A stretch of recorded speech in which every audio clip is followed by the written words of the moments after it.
কি আছে? স্বামী স্ত্রী কি একসাথে স্নান করতে পারে না?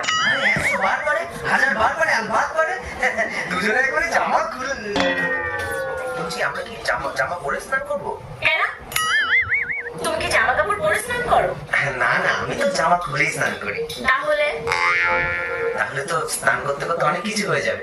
একসাথে স্নান করতে করতে যদি অনেক কিছু নাই হয়, তাহলে একসাথে স্নান করে লাভ কি? তাহলে ঠিকই একসাথে স্নান করে যদি কিছু নাই হয় তাহলে একসাথে স্নান করে লাভ কি? ঠিকই তো। আর টাইম তো বাঁচবে অনেক। হ্যাঁ অনেক টাইম বাঁচবে, একসাথে স্নান করলে অনেক টাইম বাঁচবে। সাবান লাগবে, সামনে ভালো স্লিপ করবে। শ্যাম্পু লাগবে। চলো চলো